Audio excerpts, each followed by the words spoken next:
अस्सलाम वालेकुम वरहमतुल्लाहि वबरकातुहू।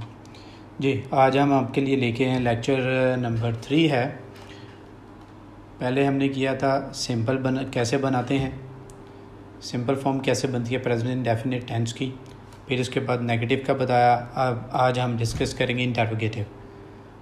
सबसे पहले है इंटरोगेटिव के अंदर जो हेल्पिंग वर्ब यूज़ होती है वो कौन सी है, वो डू और डज़ है। डू और डज़ इंटरोगेटिव क्या होते हैं, जो सवालिया फ़िक्रे होते हैं वो कैसे बनाए जाते हैं। सबसे पहले इसके अंदर हेल्पिंग वर्ब जो यूज़ होती है डू और डज़ होती है। सब्जेक्ट होता है plus first form of verb होती है प्लस ऑब्जेक्ट होता है। ये इसको बनाने का तरीका है इंग्लिश में।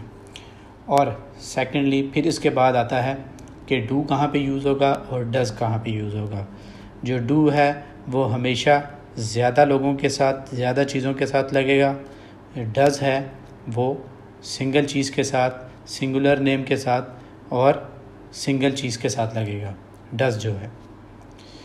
इसी तरह सबसे पहला फ़िक्रा है क्या वो स्कूल जाता है। इसको इंग्लिश में कैसे बनाएंगे, क्या की जगह आ गया डू, यहाँ लगेगा डज़। क्या के आगे क्या लिखा है, वो सिंगल की बात हो रही है, एक बंदे की बात हो रही है, इसलिए डज़ लगेगा। Does he go to school, क्या वो स्कूल जाता है। उसके बाद दूसरा है क्या हम स्कूल जाते हैं, क्या हम स्कूल जाते हैं। अब हम लग गया, ज़्यादा की बात हो रही है तो डू लगेगा, do we go to school. फिर उसके बाद क्या वो स्कूल जाते हैं, क्या वो स्कूल जाते हैं, ज़्यादा की बात हो रही है, do they go to school. फिर उसके बाद क्या हम पढ़ते हैं, डू वी रीड, डू लगा क्योंकि ज़्यादा की बात हो रही है। क्या बादल ज़ोर से गरजते हैं, बादल ज़ोर से गरजते हैं। Does the cloud thunder loudly. अब यहाँ पे देखें कि बादल की बात हो रही है तो आपको ये चीज़ सोचनी चाहिए कि ज़्यादा बादल तो ज़्यादा होते हैं, तो इस वजह से यहाँ पे डज़ क्यों लगा, डू क्यों नहीं लगा। देखें बादल बहुत ज़्यादा होते हैं लेकिन वर्ड एक है बादल। आसमान पे हम देख के कहते हैं बादल, तो पॉइंट आउट बादल को करते हैं, एक चीज़ को करते हैं।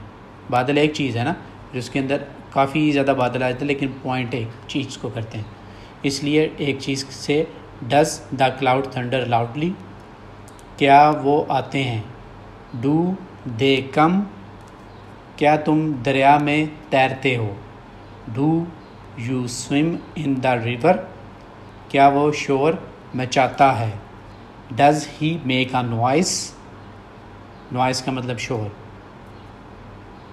मेक का मतलब मचाना, करना। क्या अरसलान दूध पीता है, डज़ सिंगल नेम की बात हो रही है, does Arsalan drink a milk. क्या बच्चे बाग में खेलते हैं, do children play in the garden. एक की बात होती तो चाइल्ड आता, चिल्ड्रन है तो ज़्यादा की बात हो रही है, चिल्ड्रन के साथ ऐसे नहीं लगता।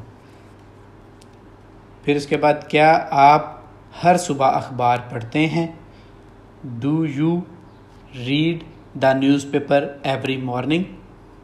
अब यहाँ पे देखें कि डू क्यों लगा है, डज़ क्यों नहीं लगा, क्योंकि क्या आप हर सुबह अखबार, एक बंदे की बात नहीं, क्या आप अखबार पढ़ते हैं एवरी मॉर्निंग।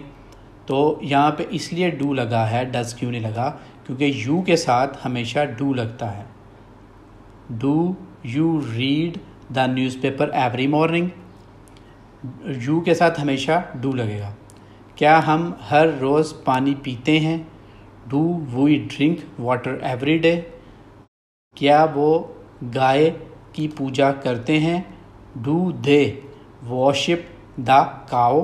क्या बैंक लोगों को कर्ज देता है, does bank loans to people. Bank की बात है, एक बैंक की बात हो रही है। क्या कतर में बहुत बारिश होती है, does it rain a lot in Qatar. क्या हम अक्सर खाते हैं, do we eat often, often means अक्सर। Do we play football on weekend, क्या हम हफ्ते कि आखिर में फ़ुटबॉल खेलते हैं। तो ये थी जी हमारा इंटरोगेटिव जो कि सवालिया फ़िक्रे जो होते हैं उनको बनाने का तरीका बिल्कुल सिंपल है। इसको बस ये याद रखिए कि डू कहाँ लगना है और डज़ कहाँ लगना है। तो ये याद रखिए कि डू कहाँ लगेगा, डू हमेशा ज़्यादा के साथ इस्तेमाल होगा और सिंगल के साथ और सिंगुलर नेम की या चीज़ के साथ डज़ लगेगा। बस ये चीज़ आपने याद रखनी है, बाकी तो चीज़ें कॉमन से हैं। तो ये था। अब हमारा प्रेजेंट इंडेफिनिट टेंस जो है कंप्लीट हो चुका है।